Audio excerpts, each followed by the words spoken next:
મિત્રો, જો તમે રોજ રોજ લીલા શાકભાજી ખાઈને બોર થઈ ગયા છો અને કશું ટેસ્ટી અને નવું ટ્રાય કરવા માંગો છો તો આજની આ રેસિપી ચોક્કસથી ટ્રાય કરજો. બનાવવી સાવ સરળ છે અને ખાવામાં ખૂબ જ સ્વાદિષ્ટ.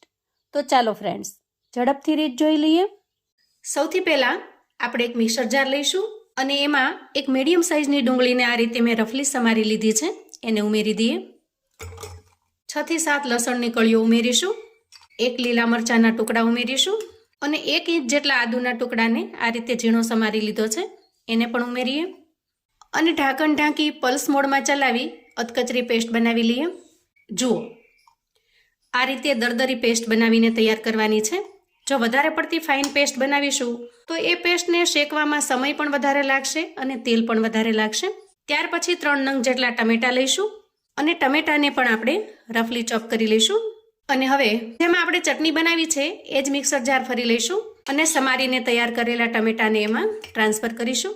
ટમેટામાં બિલકુલ પાણી ઉમેર્યા વગર આપણે એકદમ સરસ ટમેટાની પ્યુરી બનાવીને તૈયાર કરવાની છે. જુઓ, આ રીતે. હવે તૈયાર થયેલી પ્યુરીને આપણે એક બાઉલની અંદર કાઢી લઈશું. હવે આટલી તૈયારી કર્યા પછી ફરી આપણે એક મિક્સિંગ બાઉલ લેવાનો છે અને એમાં 3 ચમચી જેટલો બેસન ઉમેરીશું. અહીંયા તમે રેસિપી જેટલા લોકો માટે બનાવતા હો એટલી મોટી ચમચી ભરી અને બેસન લેવાનો છે.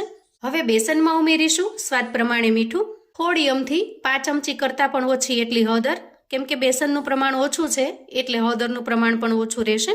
અડધી ચમચી જેટલો ધાણા પાવડર લઈશું અને આપણે જે પેસ્ટ બનાવીને તૈયાર કરેલી છે એ પેસ્ટમાંથી અડધી ચમચી જેટલી પેસ્ટ ઉમેરીશું. સાથે સાથે થોડી ઝીણી સમારેલી કોથમીર પણ ઉમેરીશું. હવે આપણે આના અંદર થોડું થોડું પાણી નાખતું જવાનું છે અને એકદમ સરસ ગોળ બનાવીને તૈયાર કરવાનો છે.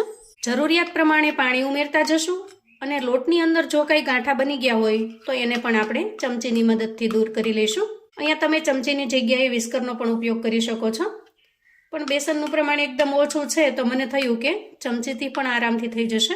જુઓ, અહીંયા બેટર હજી થોડું ઘાટું લાગે છે તો અંદાજે 1 ચમચી જેટલું પાણી ફરી ઉમેરીએ અને આ રીતનું બેટર બનાવીને તૈયાર કરી લઈએ. તો અહીંયા બેટર એકદમ પતલું પણ નથી અને ખૂબ ઘાટું પણ નથી, આ રીતનું બનીને તૈયાર થયું છે.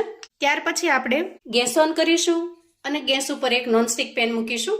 હવે પેન થોડું ગરમ થાય એટલે બ્રશની મદદથી થોડું અમથું તેલ એના ઉપર સ્પ્રેડ કરી દઈએ અને આપણે જે બેટર બનાવીને તૈયાર કર્યું છે એ બેટરને ઉમેરી દઈએ.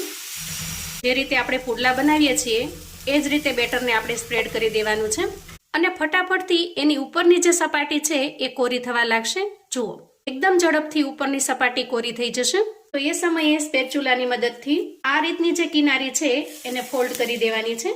જુઓ, આ રીતે એકદમ આસાન અને સરળ રીત છે. ત્યાર પછી નીચેથી આપણે થોડું ઉખાડી લઈશું અને ફરીથી ફોલ્ડ કરી લઈશું. હળવા હાથે થોડું થોડું પ્રેસ પણ કરતું જવાનું છે અને હવે આ રીતે આપણે છેલ્લો ટર્ન પણ લગાવી દઈએ. આ રીતે એક સરખું ફોલ્ડ થઈ જાય ત્યાર પછી સ્પેચ્યુલાની મદદથી થોડું થોડું પ્રેસ કરી દેવાનું. તૈયાર થયા પછી આપણે એને એક પ્લેટમાં કાઢી લઈશું અને પેનમાં ફરી થોડું તેલ લગાવી દઈશું. ગેસની ફ્લેમને આપણે અહીંયા મીડિયમ પર રાખવાની છે, બહુ ફાસ્ટ પણ નથી રાખવાની કે એકદમ ધીમી પણ નથી રાખવાની.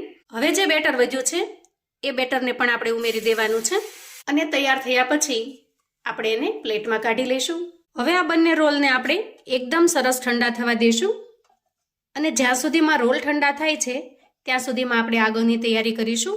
હવે ગેસ ઓન કરીશું અને ગેસ ઉપર એક કડાઈ મૂકીશું. કડાઈ થોડી ગરમ થાય એટલે અંદાજે 1 ચમચા જેટલું આપણે તેલ લેવાનું છે અને તેલ થોડું ગરમ થાય એટલે અડધું તમાલપત્ર ઉમેરી દઈએ.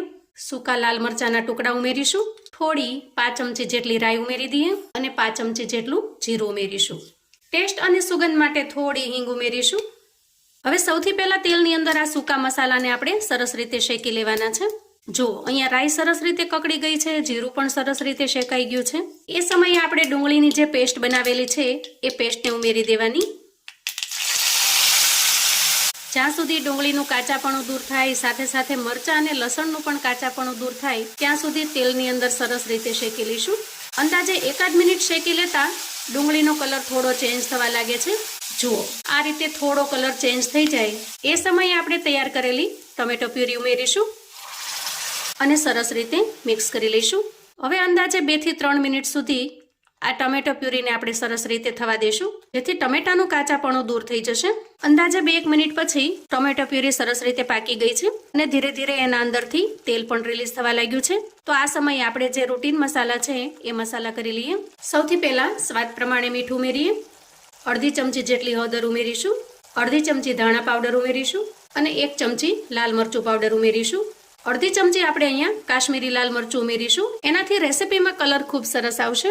હવે બધા જ મસાલાને આપણે સરસ રીતે મિક્સ કરી લઈએ અને હજી 1 મિનિટ સુધી સારી રીતે પાકવા દઈશું, જેથી આપણે જે મસાલા અત્યારે ઉમેર્યા છે એ પણ સરસ રીતે પાકી જાય અને પ્યુરીમાં મિક્સ થઈ જાય. હવે જુઓ, અહીંયા પ્યુરીમાંથી તેલ સેપરેટ થવા લાગ્યું છે, એટલે કે એકદમ સરસ રીતે તૈયાર થઈ ગઈ છે.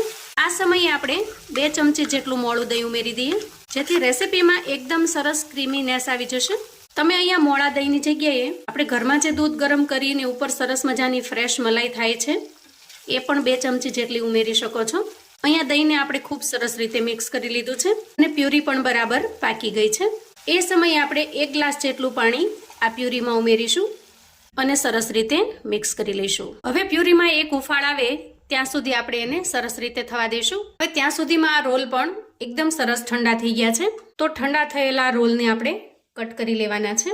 જે રીતે આપણે ઢોકળા કે ખમણના પીસ કરતા હોઈએ એ રીતના પીસ કરી લેવાના છે. તો આ રીતે પીસ તૈયાર કર્યા પછી ફરી આપણે ગેસ તરફ જઈશું. ત્યાં સુધીમાં જુઓ, અહીંયા ગ્રેવી એકદમ સરસ તૈયાર થઈ ગઈ છે. એના ઉપર તેલ પણ સરસ રીતે છૂટું પડી ગયું છે અને એક ઉફાળ આવ્યા પછી થોડી કટ પણ બની છે. રેસીપીને એકદમ સરસ રેસ્ટોરન્ટ સ્ટાઇલ ટચ આપવા માટે હું થોડો અહીંયા ગરમ મસાલો ઉમેરી રહી છું. તમને જો ફાવે તો ઉમેરવાનો, નહીં તો સ્કીપ કરી દેવાનો. અને સાથે સાથે થોડી કોથમીર પણ ઉમેરીશું અને સરસ રીતે મિક્સ કરી લઈશું. એકદમ લાજવાબ અને ખૂબ જ ટેસ્ટી એવી આ સબ્જી બને છે.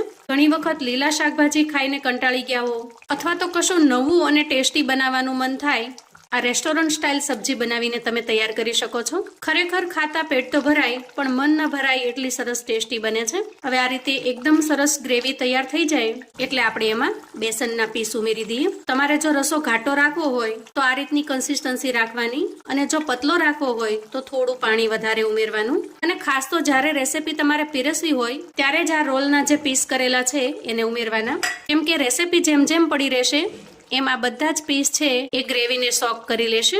હવે આ રીતે પીસ ઉમેર્યા પછી અંદાજે 1 મિનિટ થવા દઈએ. આપણું એકદમ ટેસ્ટી એવું બેસનનું શાક બનીને તૈયાર છે.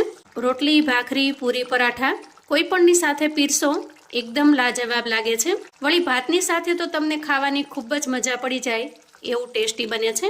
હવે રસો વધારે ઘાટો ન થાય એ માટે આપણે અહીંયા ગેસની ફ્લેમને બંધ કરીશું અને આપણી બેસનની સબ્જીને સર્વ કરી લઈશું. વાહ ફ્રેન્ડ્સ, તો જુઓ, એકદમ યુનિક, અલગ રેસ્ટોરન્ટ સ્ટાઇલ એવી બેસનની સબ્જી બનીને તૈયાર છે. ટેસ્ટમાં એટલી લાજવાબ કે જો એક વખત બનાવશો તો વારંવાર આ સબ્જી માટે ઘરના ફરમાઈશ કરશે. તો જ્યારે પણ કશું નવું ખાવું છે, કશું ટેસ્ટી ખાવું છે અથવા તો ઘરમાં મહેમાન આવવાના છે ત્યારે તમે આ યુનિક અને અલગ એવી બેસનની સબ્જી બનાવીને તૈયાર કરી શકો છો. જે ખાશે એ ખરેખર એટલા વખાણ કરશે કે આ સબ્જી તમે કઈ રીતે બનાવી. સર્વ કરતી વખતે ઉપરથી થોડી કોથમીર ઉમેરીશું ગાર્નિશિંગ માટે. તો મિત્રો, આવું અવનવું જાણવા માટે અને મને સપોર્ટ કરવા માટે ચેનલ પર જો તમે નવા છો તો પ્લીઝ ચેનલને સબસ્ક્રાઇબ કરો. વિડીયો ગમે તો લાઈક અને શેર કરો. તમારા સગા સંબંધી મિત્રોને પણ આપણી આજની એકદમ ટેસ્ટી એવી બેસનની સબ્જીની રેસીપી ચોક્કસથી મોકલી આપજો, જેથી એ લોકો પણ બનાવીને તૈયાર કરી શકે, એન્જોય કરી શકે અને એના પરિવારને પીરસી શકે. કોમેન્ટમાં મને ચોક્કસથી જણાવજો મિત્રો કે આજની એકદમ યુનિક અને અલગ એવી બેસનની સબ્જીની રેસીપી તમને કેવી લાગી છે. તમે ક્યાંથી ને કયા ગામથી મારો વિડીયો જોઈ રહ્યા છો એ પણ ચોક્કસથી જણાવજો, જેથી મને જાણીને ખૂબ આનંદ થશે કે તમે મારો વિડીયો ક્યાંથી જોઈ રહ્યા છો. તો ફરી મળીશું એક નવી રેસીપી સાથે. ત્યાં સુધી આવજો મિત્રો.